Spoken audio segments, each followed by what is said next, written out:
ਦੋਸਤੋ ਅੱਜ ਤੁਹਾਡੀ ਮੁਲਾਕਾਤ ਕਰਵਾਉਣ ਜਾ ਰਹੇ ਹਾਂ ਸਾਹਿਤ ਜਗਤ ਦੇ ਉੱਭਰਦੇ ਸਿਤਾਰੇ ਜਿਹੜੇ ਕਿ ਇੱਕ ਕਵੀ ਵੀ ਨੇ ਤੇ ਗੀਤਕਾਰੀ ਦੀ ਦੁਨੀਆ ਦੇ ਵਿੱਚ ਵੀ ਉਹਨਾਂ ਨੇ ਆਪਣੀ ਹਾਜ਼ਰੀ ਲਿਮਟਾਂ ਗੀਤ ਰਾਹੀਂ ਲਵਾਈ ਹੈ। ਆਓ ਉਹਨਾਂ ਨਾਲ ਗੱਲਬਾਤ ਕਰਵਾਉਣਾ। ਨਵੀ ਸਤਿ ਸ਼੍ਰੀ ਅਕਾਲ। ਸਤਿ ਸ਼੍ਰੀ ਅਕਾਲ ਜੀ। ਨਵੀ ਸਾਡੇ ਚੈਨਲ ਤੇ ਆਉਣ ਤੇ ਤੁਹਾਡਾ ਸਵਾਗਤ। ਮੇਰੇ ਵੱਲੋਂ ਵੀ ਸਾਰੇ ਹੀ ਜਾਗਦਾ ਆਵਾਮ ਪੰਜਾਬ ਦੇਖਣ ਵਾਲੇ ਦਰਸ਼ਕਾਂ ਨੂੰ ਪਿਆਰ ਭਰੀ ਸਤਿ ਸ਼੍ਰੀ ਅਕਾਲ। ਨਵੀ ਜਿਹੜਾ ਤੁਸੀਂ ਨੇ ਆਈਫੋਨ ਦੇ ਉੱਪਰ ਲਿਖਿਆ ਹੈਗਾ, ਇਹ ਤੁਹਾਨੂੰ ਆਈਡੀਆ ਕਿੱਥੋਂ ਆਇਆ? ਦੇਖੋ ਆਮ ਮੈਂ ਨਾ ਇੱਕ ਸਕੂਲ ਦੇ ਵਿੱਚ ਟੀਚਰ ਹਾਂ ਅਤੇ ਕਈ ਵਾਰੀ ਪੇਰੈਂਟਸ ਤਾਂ ਸਾਨੂੰ ਮਿਲਦੇ ਨੇ ਜਦੋਂ ਤਾਂ ਬਹੁਤ ਦੱਸਦੇ ਨੇ ਕਿ ਸਾਡੇ ਬੱਚੇ ਫੋਨ ਲਈ ਜਿੱਦ ਕਰਦੇ ਨੇ ਜਾਂ ਬੋਲਟ ਮੋਟਰਸਾਈਕਲ ਦੇ ਲਈ ਜਿੱਦ ਕਰਦੇ ਨੇ ਨਾ, ਤਾਂ ਉਹਦੇ ਵਿੱਚ ਮੇਰੇ ਦਿਮਾਗ ਦੇ ਵਿੱਚ ਉਹ ਆਈਡੀਆ ਆਇਆ ਕਿ ਉਹਦੇ ਵਿੱਚ ਮੈਂ ਲਾਈਨ ਪਾਈ ਹੈ ਕਿ ਰੱਖ ਦਿੰਦੇ ਸ਼ੌਂਕੇ ਮਲੰਗ ਕਰਕੇ ਆਈਫੋਨ ਨਹੀਂ ਲੈਂਦਾ ਮਾਪੇ ਤੰਗ ਕਰਕੇ। ਸੋ ਇੱਕ ਯੂਥ ਨੂੰ ਇਹ ਮੈਸੇਜ ਦਿੱਤਾ ਕਿ ਜਿਹੜੇ ਮਾਪੇ ਹੁੰਦੇ ਨੇ ਹੈ ਨਾ, ਉਹ ਤੁਹਾਡੇ ਤੋਂ ਪਹਿਲਾਂ ਹੀ ਕੁਛ ਲੁਕੋ ਕੇ ਨਹੀਂ ਰੱਖਦੇ, ਤੁਹਾਡੇ ਉੱਪਰੋਂ ਆਪਣੀ ਹਰ ਕੁਛ ਹੀ ਵਾਰ ਦਿੰਦੇ ਨੇ, ਤਾਂ ਕਦੇ ਵੀ ਉਹਨਾਂ ਨੂੰ ਤੰਗ ਕਰਕੇ ਕੋਈ ਵੀ ਚੀਜ਼ ਨਹੀਂ ਲੈਣੀ ਚਾਹੀਦੀ। ਸਾਹਿਤ ਨਾਲ ਪਿਆਰ ਕਿਵੇਂ ਪਿਆ ਅਤੇ ਤੁਸੀਂ ਲਿਖਣਾ ਕਦੋਂ ਸ਼ੁਰੂ ਕੀਤਾ? ਸਾਹਿਤ ਨਾਲ ਪਿਆਰ ਦੀ ਜੇ ਗੱਲ ਕਰੀਏ ਤਾਂ ਮੈਂ ਨਾਨਕੇ ਰਹਿੰਦਾ ਸੀਗਾ, ਛੋਟਾ 2nd ਕਲਾਸ ਤੱਕ ਮੈਂ ਆਪਣੇ ਨਾਨਕੇ ਕੀਤੀ ਹੈ ਚੰਗਾਲ ਵਿਖੇ, ਅਤੇ ਮੇਰੇ ਮਾਮਾ ਜੀ ਨੂੰ ਸਾਹਿਤ ਦਾ ਬਹੁਤ ਸ਼ੌਂਕ ਸੀਗਾ। ਅਤੇ ਉਸ ਤੋਂ ਬਾਅਦ ਜਦੋਂ ਵੀ ਉੱਥੇ ਜਾਣਾ ਛੁੱਟੀਆਂ ਦੇ ਵਿੱਚ ਉਹਨਾਂ ਨੇ ਕਿਤਾਬਾਂ ਲਿਆਉਣੀਆਂ, ਬਹੁਤ ਜ਼ਿਆਦਾ ਕਿਤਾਬਾਂ ਉਹ ਪੜ੍ਹਦੇ ਸੀ, ਉਹਨਾਂ ਨੂੰ ਬਹੁਤ ਜ਼ਿਆਦਾ ਕਿਤਾਬਾਂ ਪੜ੍ਹਨ ਦਾ ਸ਼ੌਂਕ ਸੀਗਾ। ਅਤੇ ਲੱਕੀਲੀ ਸਾਡੇ ਸੰਤ ਈਸਰ ਸਿੰਘ ਸਕੂਲ ਦੇ ਵਿੱਚ ਜਿੱਥੇ ਮੈਂ ਪੜ੍ਹਦਾ ਸੀਗਾ, ਉੱਥੇ ਸਰਦਾਰ ਦਰਸ਼ਨ ਸਿੰਘ ਗਿੱਲ ਇੱਕ ਟੀਚਰ ਆਏ ਸੀ ਪੰਜਾਬੀ ਦੇ, ਜਿਨ੍ਹਾਂ ਦਾ ਸਾਹਿਤ ਨਾਲ ਬਹੁਤ ਪਿਆਰ ਸੀ। ਉਹਨਾਂ ਨੇ ਸਾਨੂੰ ਸਾਹਿਤ ਲਈ ਪ੍ਰੇਰਿਆ ਅਤੇ ਮੈਂ +2 ਕਲਾਸ ਦੇ ਤੱਕ ਸ਼ਿਵ ਕੁਮਾਰ ਬਟਾਲਵੀ, ਸਰਜੀਤ ਪਾਤਰ, ਅਵਤਾਰ ਪਾਸ਼, ਨਰਿੰਦਰ ਸਿੰਘ ਕਪੂਰ, ਨਾਨਕ ਸਿੰਘ ਦੇ ਕੁਝ ਨਾਵਲ ਤਾਂ ਲਗਭਗ ਇਹ ਪੜ੍ਹ ਚੁੱਕਿਆ ਸੀਗਾ। +2 ਤੱਕ ਇਹ ਸਾਹਿਤ ਮੈਂ ਪੜ੍ਹਤਾ ਸੀਗਾ। ਅਤੇ ਉਸ ਤੋਂ ਬਾਅਦ ਮੇਰੀ ਜੋ ਲਿਖਣੀ ਸ਼ੁਰੂ ਹੋਈ ਉਹ 9th ਕਲਾਸ ਦੇ ਵਿੱਚ ਥੋੜ੍ਹਾ ਬਹੁਤਾ ਮੈਂ ਲਿਖਣ ਲੱਗਿਆ, ਫਿਰ 10th ਦੇ ਵਿੱਚ ਥੋੜ੍ਹਾ ਬਹੁਤਾ ਲਿਖਿਆ, ਫਿਰ ਕਾਲਜ ਲੈਵਲ 'ਤੇ ਗਏ। ਕਾਲਜ ਲੈਵਲ 'ਤੇ ਮੈਂ 2 ਸਾਲ ਕਹਾਣੀ ਲਿਖੀ ਅਤੇ ਦੋਨੇ ਸਾਲ ਉਹ ਕਾਲਜ ਦੇ ਵਿੱਚੋਂ ਫਸਟ ਆਈ ਅਤੇ ਉੱਥੋਂ ਹੋਰ ਹੌਸਲਾ ਮਿਲਿਆ। ਫਿਰ ਮੇਰੀ 2014 ਦੇ ਵਿੱਚ ਪਹਿਲੀ ਕਿਤਾਬ ਆਈ, ਉਹ ਬਹੁਤ ਵਧੀਆ ਰਹੀ। ਅਤੇ ਫਿਰ ਉਸ ਤੋਂ ਬਾਅਦ 2019 ਦੇ ਵਿੱਚ ਫਿਰ ਇੱਕ ਕਿਤਾਬ ਆਈ ਅਤੇ ਉਹਨੂੰ ਵੀ ਲੋਕਾਂ ਨੇ ਬਹੁਤ ਜ਼ਿਆਦਾ ਪਿਆਰ ਦਿੱਤਾ। ਅਲਫਾਜ਼ਾਂ ਦੀ ਪਰਤ ਉਸ ਕਿਤਾਬ ਦਾ ਨਾਮ ਸੀ। ਤਾਂ ਫਿਰ ਉਸ ਤੋਂ ਬਸ ਹੌਸਲਾ ਪੈਂਦਾ ਗਿਆ ਅਤੇ ਹੁਣ ਇਹ ਗੀਤ ਜੋ ਲਿਮਟਾਂ ਕੀਤਾ ਇਹਨੂੰ ਵੀ ਲੋਕ ਬਹੁਤ ਵਧੀਆ ਹੁੰਗਾਰਾ ਦੇ ਰਹੇ ਨੇ। ਸੋ ਆਪਾਂ ਕਹਿ ਸਕਦੇ ਹਾਂ ਕਿ ਆਪਣੇ ਅੰਦਰ ਕਈ ਵਾਰੀ ਸ਼ਿਕਾਇਤ ਹੁੰਦੀ ਸੀ ਕਿ ਅੱਜ ਕੱਲ੍ਹ ਇੱਦਾਂ ਦਾ ਲੋਕ ਨਹੀਂ ਸੁਣਦੇ, ਪਰ ਇਹਦੇ ਵਿੱਚ ਜੋ ਲੋਕ ਤੱਤਾਂ ਵਾਂਗੂ ਮੈਂ ਪਾਉਣ ਦੀ ਕੋਸ਼ਿਸ਼ ਕੀਤੀ ਹੈ ਅਤੇ ਲੋਕਾਂ ਵੱਲੋਂ ਇੰਨਾ ਵਧੀਆ ਹੁੰਗਾਰਾ ਆ ਰਿਹਾ ਹੈ ਜਿਹਦੇ ਤੋਂ ਮੈਨੂੰ ਬਹੁਤ ਹੌਸਲਾ ਮਿਲਿਆ ਅਤੇ ਮੈਂ ਅੱਗੇ ਤੋਂ ਵੀ ਕੋਸ਼ਿਸ਼ ਕਰੂੰਗਾ ਵੀ ਇੱਦਾਂ ਦਾ ਹੀ ਚੰਗਾ ਲਿਖਦਾ ਰਹਾਂ। ਤੁਸੀਂ ਕਿੱਦਾਂ ਦਾ ਸੰਗੀਤ ਪਸੰਦ ਕਰਦੇ ਹੋ ਅਤੇ ਕਿਹੜੇ ਸਿੰਗਰਾਂ ਨੂੰ ਲਾਈਕ ਕਰ? ਸਿੰਗਰਾਂ ਦੀ ਜੇ ਗੱਲ ਕਰੀਏ ਤਾਂ ਡਾਕਟਰ ਸਤਿੰਦਰ ਸਰਤਾਜ ਸਾਹਿਬ, ਅਤੇ ਉਹਨਾਂ ਦਾ ਮੈਂ ਬਹੁਤ ਜ਼ਿਆਦਾ ਮੁਰੀਦ ਹਾਂ।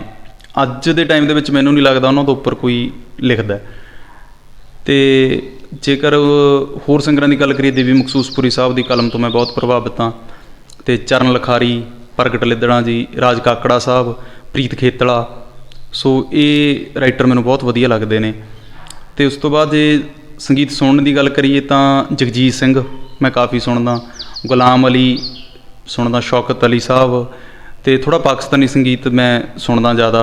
ਜੇਕਰ ਇੰਡੀਆ ਦੇ ਪੰਜਾਬ ਦੀ ਗੱਲ ਕਰੀਏ ਤਾਂ ਇੱਧਰ ਦੀ ਆਪਾਂ ਨੂੰ ਮੈਨੂੰ ਲੱਗਦੇ ਨੇ ਜੋ ਸਿੰਗਰ ਚੰਗੇ, ਉਹਨਾਂ ਦੇ ਵਿੱਚ ਹਰਭਜਨ ਮਾਨ ਸਾਹਿਬ ਅਤੇ ਗੁਰਦਾਸ ਮਾਨ ਸਾਹਿਬ, ਇਹਨਾਂ ਦੇ ਵਿੱਚੋਂ ਮਤਲਬ ਕਨਵਰ ਗਰੇਵਾਲ ਸਾਹਿਬ, ਇਹ ਬਹੁਤ ਵਧੀਆ ਮਤਲਬ ਇਹਨਾਂ ਦੀ ਕਲਮ ਹੈ ਜਿਹੜੀ ਹਮੇਸ਼ਾ ਵਧੀਆ ਲਿਖਦੀ ਹੈ ਅਤੇ ਸਾਹਿਤਕ ਲਿਖਦੀ ਹੈ।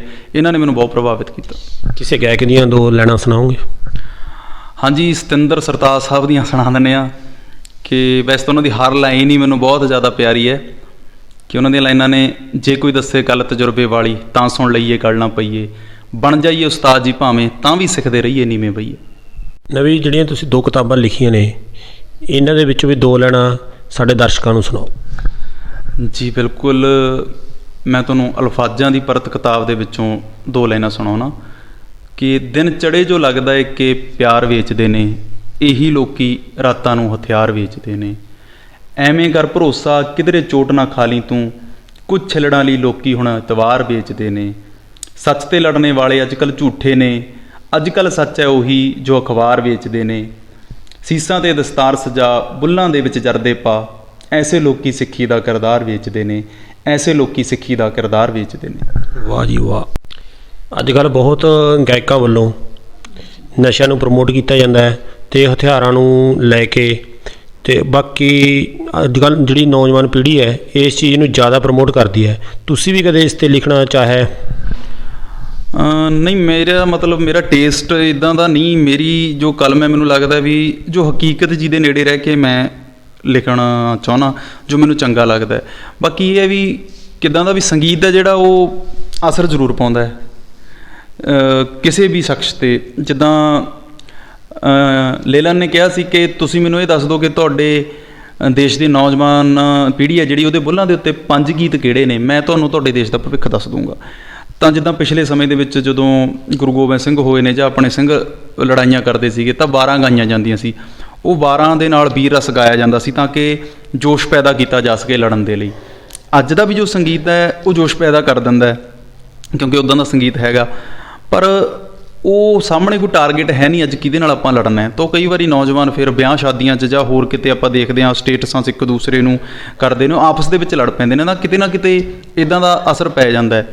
ਅਤੇ ਮੈਂ ਲਿਖਣ ਲੱਗੇ ਇੱਕ ਗੱਲ ਇਹ ਵੀ ਯਾਦ ਰੱਖਦਾ ਕਿ ਮੈਂ ਇੱਕ ਟੀਚਰ ਵੀ ਹਾਂ, ਤਾਂ ਮੇਰਾ ਜਿਹੜਾ ਪ੍ਰੋਫੈਸ਼ਨ ਹੈ ਉਹਦੇ ਨਾਲ ਮੈਂ ਇਨਸਾਫ ਕਰ ਪਾਵਾਂ, ਕਿਉਂਕਿ ਉਹ ਬੱਚਿਆਂ ਨੇ ਵੀ ਸੁਣਨਾ ਹੈ, ਬੱਚਿਆਂ ਨੇ ਘਰਾਂ 'ਚ ਜਾ ਕੇ ਵੀ ਸੁਣਾਉਣਾ ਹੈ। ਤਾਂ ਮੈਨੂੰ ਹਮੇਸ਼ਾ ਇਹ ਚੀਜ਼ ਮੈਂ ਯਾਦ ਰੱਖ ਕੇ ਲਿਖਦਾ ਕਿ ਜਿਹੜੀ ਮੈਂ ਜੋਬ ਕਰਦਾ ਉਹ ਕਿੱਦਾਂ ਦੀ ਹੈ। ਤਾਂ ਮੇਰੀ ਕੋਸ਼ਿਸ਼ ਹੁੰਦੀ ਹੈ ਕਿ ਮੈਨੂੰ ਲੱਗਦਾ ਨਹੀਂ ਮੈਂ ਕਦੇ ਇਨ ਫਿਊਚਰ ਵੀ ਕਦੇ ਹਥਿਆਰਾਂ ਬਾਰੇ ਜਾਂ ਨਸ਼ੇ ਨੂੰ ਪ੍ਰਮੋਟ ਕਰਨ ਲਈ ਮੈਂ ਕੁਛ ਲਿਖੂੰਗਾ। ਤਾਂ ਜਿਹੜਾ ਇਹ ਗਾਣਾ ਇਹਦੇ ਵਿੱਚ ਵੀ ਮਤਲਬ ਮੈਂ ਨਸ਼ਿਆਂ ਦੇ ਖਿਲਾਫ ਹੀ ਲਿਖਿਆ ਅਤੇ ਮੇਰੀ ਕੋਸ਼ਿਸ਼ ਵੀ ਰਹੂਗੀ ਕਿ ਇੱਦਾਂ ਹੀ ਮੈਂ ਲਿਖਦਾ ਰਹਾਂ। ਜਿਹੜਾ ਕਵੀ ਹੁੰਦਾ ਜੀ, ਕੋਈ ਨਾ ਕੋਈ ਚੀਜ਼ ਦੇਖ ਕੇ ਕੋਈ ਨਾ ਕੋਈ ਸ਼ਬਦ ਕੱਢਦਾ। ਤੁਸੀਂ ਵੀ ਕਦੇ ਕੋਈ ਇਹੋ ਜਿਹਾ ਹਾਦਸਾ ਵੇਖਿਆ ਹੋਣਾ ਜਿਸ ਦੇ ਵਿੱਚੋਂ ਕੋਈ ਕਵਿਤਾ ਜਾਂ ਕਹਾਣੀ ਲਿਖੀ ਹੋਣੀ? ਹਾਂਜੀ, ਕੁਛ ਕਵਿਤਾਵਾਂ ਨਿਕਲੀਆਂ ਨੇ ਇੱਦਾਂ ਸਾਹਮਣੇ, ਕੁਛ ਇੱਦਾਂ ਦੇ ਹਾਦਸੇ ਹੁੰਦੇ ਨੇ ਹੈ ਨਾ, ਉਹਨਾਂ ਦੇ ਵਿੱਚੋਂ ਨਿਕਲਦੀਆਂ ਨੇ। ਕੁਛ ਕਵਿਤਾਵਾਂ ਹੁੰਦੀਆਂ ਨੇ ਜਿਹੜੀਆਂ ਉਹ ਕਲਪਨਾਵਾਂ ਦੇ ਵਿੱਚੋਂ ਨਿਕਲਦੀਆਂ ਨੇ। ਜਿੱਦਾਂ ਮੈਂ ਜੇਕਰ ਰੀਅਲਟੀ ਦੀ ਗੱਲ ਕਰਾਂ, ਹਕੀਕਤ ਦੇ ਸਾਹਮਣੇ ਮੇਰੇ ਅੱਗੇ ਇੱਕ ਹਾਦਸਾ ਹੋਇਆ। ਮੈਂ ਮੈਰਿਜ ਫੰਕਸ਼ਨ 'ਤੇ ਗਿਆ ਸੀ ਕਿਤੇ, ਰਾਤ ਦਾ ਵਿਆਹ ਸੀਗਾ ਅਤੇ ਉੱਥੇ ਇੱਕ ਲੜਕਾ ਆਪਣੀ ਮਾਂ ਦੇ ਨਾਲ ਆ ਰਿਹਾ ਸੀਗਾ ਅਤੇ ਉਹ ਰਾਤ ਦਾ ਵਿਆਹ ਹੋਣ ਕਰਕੇ ਤਾਰਾਂ ਵਿਛੀਆਂ ਹੋਣ ਕਰਕੇ ਉਹਦੀ ਮਾਤਾ ਦਾ ਪੈਰ ਉਹਦੇ ਵਿੱਚ ਫਸ ਗਿਆ ਅਤੇ ਉਹ ਗਿਰ ਗਈ। ਤਾਂ ਮੈਨੂੰ ਬੜਾ ਅਜੀਬ ਲੱਗਿਆ ਕਿ ਉਸਨੇ ਆਪਣੀ ਮਾਂ ਨੂੰ ਉਠਾਇਆ ਨਹੀਂ ਹੈਗਾ ਅਤੇ ਉਹਦੇ ਕੋਲ ਖੜ੍ਹ ਕੇ ਕਹਿੰਦਾ ਕਿ ਮਾਂ ਤੈਨੂੰ ਦਿਸਦਾ ਨਹੀਂ, ਤਮੀਜ਼ ਨਹੀਂ ਤੈਨੂੰ ਕਿਵੇਂ ਚੱਲਣਾ, ਦੇਖ ਤੂੰ ਗਿਰ ਗਈ, ਹੁਣ ਸਾਰੇ ਲੋਕ ਮੇਰੇ ਵੱਲ ਵੇਖ ਰਹੇ ਨੇ, ਮੇਰੇ ਸਟੇਟਸ ਦਾ ਧਿਆਨ ਰੱਖਿਆ ਕਰ। ਤਾਂ ਉਹ ਚੀਜ਼ ਨੇ ਨਾ ਮੇਰੇ ਦਿਮਾਗ 'ਤੇ ਬਹੁਤ ਅਸਰ ਕੀਤਾ। ਤਾਂ ਉੱਥੋਂ ਕੁਛ ਲਾਈਨਾਂ ਜੋ ਲਿਖੀਆਂ ਮੈਂ ਉਸ ਰਾਤ ਨੂੰ ਹੀ ਆ ਕੇ, ਤਾਂ ਮੈਂ ਉਹ ਤੁਹਾਡੇ ਨਾਲ ਸਾਂਝੀਆਂ ਕਰਦਾ ਕਿ ਮਹਿਫਲ ਸੀ ਉਹ ਰਾਤ ਦੀ, ਵਿਖਰੇ ਸੀ ਉੱਥੇ ਹਾਸੇ, ਖੁਸ਼ੀਆਂ ਸੀ ਹਰ ਤਰਫ, ਰੌਸ਼ਨੀ ਸੀ ਚਾਰੇ ਪਾਸੇ, ਕੋਈ ਕਰ ਰਿਹਾ ਸੀ ਸਵਾਲ, ਕੋਈ ਦੇ ਰਿਹਾ ਸੀ ਉੱਤਰ, ਇੰਨੇ ਨੂੰ ਮੈਂ ਆਉਂਦਾ ਵੇਖਿਆ ਆਪਣੀ ਮਾਂ ਦੇ ਨਾਲ ਇੱਕ ਪੁੱਤਰ। ਚੱਲ ਰਹੇ ਸੀ ਉਂਝ ਤਾਂ ਉੱਥੇ ਸਾਰੇ ਹੀ ਬੜੇ ਸੁਲਝ ਕੇ, ਪਰ ਉਸਦੀ ਮਾਂ ਵਿਚਾਰੀ ਡਿੱਗ ਪਈ ਤਾਰਾਂ ਵਿੱਚ ਉਲਝ ਕੇ। ਉਸਨੇ ਆਪਣੀ ਡਿੱਗੀ ਹੋਈ ਮਾਂ ਨੂੰ ਕਿਹਾ, ਮਾਂ ਸੰਭਾਲ ਆਪਣੇ ਆਪ ਨੂੰ ਸੰਭਾਲ, ਕੀ ਤੈਨੂੰ ਜ਼ਰਾ ਵੀ ਨਹੀਂ ਮੇਰੇ ਸਟੇਟਸ ਦਾ ਖਿਆਲ। ਭਾਵੇਂ ਕਿ ਮਾਂ ਦੇ ਗੋਡੇ 'ਤੇ ਲੱਗੀ ਸੀ ਸੱਟ, ਪਰ ਪੁੱਤ ਦਾ ਗੁੱਸਾ ਦੇਖ ਕੇ ਉੱਠ ਗਈ ਝੱਟ। ਕੀ ਦੱਸਾਂ ਇਹ ਸਭ ਦੇਖ ਕੇ ਮੇਰਾ ਤਾਂ ਦਿਮਾਗ ਹੀ ਫਿਰ ਗਿਆ, ਉਸਦੀ ਡਿੱਗੀ ਮਾਂ ਤਾਂ ਉੱਠ ਗਈ ਪਰ ਉਹ ਬੰਦਾ ਮੇਰੀਆਂ ਨਜ਼ਰਾਂ 'ਚੋਂ ਗਿਰ ਗਿਆ। ਵਾਹ ਜੀ। ਜਿਹੜਾ ਹੁਣ ਦਿੱਲੀ ਸੰਘਰਸ਼ ਚੱਲ ਰਿਹਾ ਹੈ, ਇਸ ਦੇ ਬਾਰੇ ਵੀ ਤੁਸੀਂ ਕੋਈ ਦੋ ਲੈਣਾ ਜਾਂ ਕਿਸੇ ਹਾਦਸੇ ਨੂੰ ਲੈ ਕੇ ਲਿਖੀਆਂ ਹੋਣ? ਹਾਂਜੀ, ਜਿੱਦਾਂ 26 ਤਰੀਕ ਨੂੰ ਜੋ ਹਾਦਸਾ ਹੋਇਆ ਸੀਗਾ, ਨਵਰੀਤ ਦੀ ਡੈਥ ਹੋਈ ਸੀਗੀ, ਸ਼ਹਾਦਤ ਦਾ ਜਾਮ ਪੀ ਗਿਆ ਸੀ ਨਵਰੀਤ। ਤਾਂ ਉਸ ਦਿਨ ਦੋ ਲਾਈਨਾਂ ਲਿਖੀਆਂ ਸੀ ਕਿ ਪੁੱਤ ਨਾ ਜਵਾਨ ਰੱਬ ਖੋਵੇ ਕਿਸੇ ਦਾ, ਘਰ ਬਰਬਾਦ ਨਾ ਹੋਵੇ ਕਿਸੇ ਦਾ। ਤਾਂ ਉਹ ਲਿਮਟਾਂ ਗਾਣੇ ਦੇ ਵਿੱਚ ਹੀ ਨੇ, ਉਹ ਲਾਈਨਾਂ ਮੈਂ ਐਡ ਕੀਤੀਆਂ ਨੇ, ਇਸ ਦੇ ਇੱਕ ਪੈਰੇ ਦੇ ਵਿੱਚ ਉਹ ਹੈ। ਤਾਂ ਇੱਦਾਂ ਹੋਰ ਵੀ ਸਮੇਂ-ਸਮੇਂ ਦੇ ਸੰਘਰਸ਼ ਲਈ ਕੁਛ ਨਾ ਕੁਛ ਮੈਂ ਲਿਖਿਆ। ਦੇਖੀ ਤੋੜਦਾ ਨਹੀਂ ਸਾਰੇ ਤੇਰੇ ਖਾਬ ਦਿੱਲੀਏ, ਤੇਰੀ ਹਿੱਕ ਉੱਤੇ ਨੱਚੂਗਾ ਪੰਜਾਬ ਦਿੱਲੀਏ।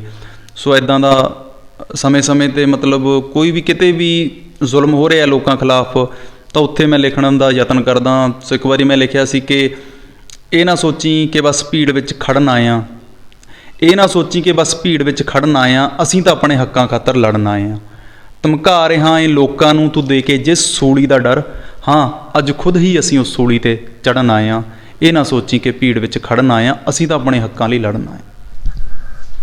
ਨਵੀਂ ਜਿਹੜੀ ਆਪਣੀ ਪੰਜਾਬ ਦੀ ਨੌਜਵਾਨੀ ਹੈ, ਇਹ ਵਿਦੇਸ਼ਾਂ ਵੱਲ ਨੂੰ ਜਾ ਰਹੀ ਹੈ। ਕਦੇ ਤੁਸੀਂ ਨੇ ਆਪਣੀ ਕਵੀ ਅੱਖ ਨਾਲ ਇਸ ਨੂੰ ਵੇਖਿਆ? ਹਾਂਜੀ, ਇਹਦੇ ਬਾਰੇ ਵੀ ਮੈਂ ਕੋਸ਼ਿਸ਼ ਕਰਦਾ ਕਿ ਥੋੜ੍ਹਾ ਬਹੁਤਾ ਕੁਛ ਲਿਖਦਾ ਰਹਾਂ। ਜਿੱਦਾਂ ਆਪਾਂ ਦੇਖਦੇ ਹਾਂ ਕਿ ਜਦੋਂ ਬੱਚੇ ਬਾਹਰ ਚਲੇ ਜਾਂਦੇ ਨੇ ਹੈ ਨਾ, ਭਾਵੇਂ ਕਿ ਉਹ ਇੱਕ ਮਜਬੂਰੀ ਨੂੰ ਜਾਂਦੇ ਨੇ, ਕਿਉਂਕਿ ਸਾਡਾ ਸਿਸਟਮ ਹੈ ਇੱਥੇ ਉਹ ਬਹੁਤ ਜ਼ਿਆਦਾ ਕਰਪਟ ਹੈ, ਉਹਨਾਂ ਦੀਆਂ ਵੀ ਮਜਬੂਰੀਆਂ ਨੇ, ਨਹੀਂ ਆਪਦਾ ਦੇਸ਼ ਛੱਡ ਕੇ ਜਾਣ ਨੂੰ ਕਿਸੇ ਦਾ ਵੀ ਦਿਲ ਨਹੀਂ ਕਰਦਾ।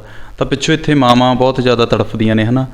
ਸੋ ਉਹ ਇੱਕ ਮਾਂ ਦਾ ਵਿਰਲਾਪ ਲਿਖਿਆ ਸੀ, ਉਹ ਪੁੱਤ ਨੂੰ ਕਹਿ ਰਹੀ ਹੈ, ਮੈਂ ਉਹ ਤੁਹਾਨੂੰ ਸੁਣਾਉਣਾ।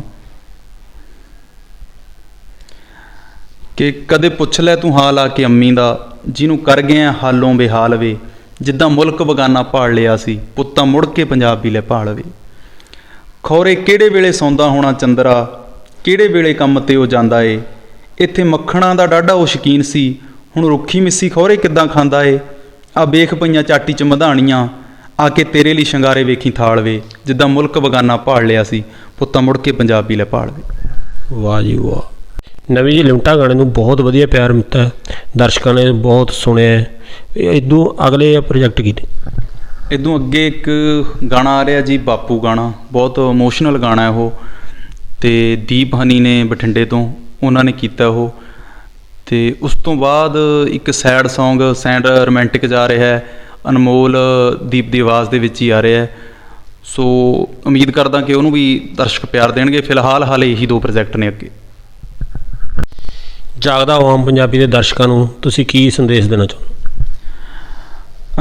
ਵੈਸੇ ਮੈਂ ਸੋਚਦਾ ਕਿ ਮੈਂ ਬਹੁਤ ਛੋਟਾ, ਹਾਲੇ ਕਿਸੇ ਸੰਦੇਸ਼ ਦੇਣ ਦੇ ਕਾਬਿਲ ਨਹੀਂ ਮੈਂ, ਪਰ ਮੈਂ ਇੰਨੀ ਕਹਿਣਾ ਚਾਹੂੰਗਾ ਕਿ ਸਾਰੇ ਨਸ਼ਿਆਂ ਤੋਂ ਦੂਰ ਰਹੋ। ਪੰਜਾਬ ਨੂੰ ਜੋ ਸਭ ਤੋਂ ਵੱਡਾ ਕੁੜ ਨਸ਼ਿਆਂ ਦਾ ਚਿੰਬੜਿਆ, ਮਾਂ ਪਿਓ ਦੀ ਸੇਵਾ ਕਰੋ, ਖੁਸ਼ ਰਹੋ। ਅਤੇ ਇੱਕ ਜੋ ਸਭ ਤੋਂ ਵੱਡੀ ਘਾਟ ਮੈਂ ਨੌਜਵਾਨ ਪੀੜ੍ਹੀ 'ਚ ਦੇਖੀ ਹੈ, ਸਾਹਿਤ ਤੋਂ ਬਹੁਤ ਦੂਰ ਹੈ, ਕਿਤਾਬਾਂ ਬਹੁਤ ਘੱਟ ਪੜ੍ਹਦੀ ਹੈ। ਕਿਸੇ ਰਾਈਟਰ ਨੇ ਲਿਖਿਆ ਹੈ ਕਿ ਸਿਉਂਕ ਸੋਚਦੀ ਹੈ ਕਿ ਮਨੁੱਖ ਕਿੰਨਾ ਕਾਮਲਾ ਹੈ, ਕਿਤਾਬਾਂ ਨੂੰ ਖਾ ਕਿਉਂ ਨਹੀਂ ਜਾਂਦਾ। ਉਹਦੇ ਕਹਿਣ ਦਾ ਮਤਲਬ ਹੈ ਕਿ ਇੰਨਾ ਸਾਹਿਤ ਲਿਖਿਆ ਪਿਆ, ਇੰਨਾ ਜ਼ਿਆਦਾ ਸਾਹਿਤ ਲਿਖਿਆ ਪਿਆ, ਤੁਸੀਂ ਕਿਉਂ ਨਹੀਂ ਪੜ੍ਹਦੇ। ਜਿੱਦਾਂ ਮੈਂ ਇੰਨੇ ਸਾਲਾਂ ਦੇ ਵਿੱਚ ਮੈਂ ਬਹੁਤ ਖੁਦ ਥੋੜ੍ਹਾ ਲਿਖਿਆ, ਕਿਉਂਕਿ ਮੈਨੂੰ ਇਹ ਲੱਗਦਾ ਹੁੰਦਾ ਕਿ ਪੜ੍ਹਨ ਨਾਲ ਹੀ ਇੰਨਾ ਕੁਛ ਲਿਖਿਆ ਪਿਆ, ਆਪਣੇ ਤੋਂ ਪਹਿਲਾਂ ਹੀ ਇੰਨਾ ਸੋਹਣਾ ਲਿਖਿਆ ਪਿਆ, ਕਿਉਂ ਨਾ ਆਪਾਂ ਨੂੰ ਪੜ੍ਹਿਆ ਜਾਵੇ। ਤਾਂ ਮੈਂ ਨੌਜਵਾਨ ਪੀੜ੍ਹੀ ਨੂੰ ਖਾਸ ਕਰਕੇ ਇਹ ਸੰਦੇਸ਼ ਦੇਣਾ ਚਾਹੂੰਗਾ, ਤੁਸੀਂ ਸਾਹਿਤ ਪੜ੍ਹੋ, ਚੰਗੀਆਂ ਚੰਗੀਆਂ ਕਿਤਾਬਾਂ ਪੜ੍ਹੋ, ਤਾਂ ਤੁਹਾਡੀ ਸੋਚ ਹੈ ਜਿਹੜੀ ਉਹਨੇ ਆਪਣੇ ਆਪ ਨਿਖਰ ਜਾਣਾ। ਨਾਲ ਗੱਲਬਾਤ ਕਰਕੇ ਬਹੁਤ ਚੰਗਾ ਲੱਗਿਆ। ਤੁਹਾਡਾ ਬਹੁਤ ਬਹੁਤ ਧੰਨਵਾਦ। ਧੰਨਵਾਦ ਜੀ, ਮੇਰੇ ਵੱਲੋਂ ਵੀ ਜਾਗਦਾ ਅਬਾਬ ਪੰਜਾਬ ਦੇ ਸਾਰੇ ਦਰਸ਼ਕਾਂ ਦਾ ਬਹੁਤ ਬਹੁਤ ਧੰਨਵਾਦ। ਲੱਖ ਦਿਨ ਦੇ ਸ਼ੌਂਕੀ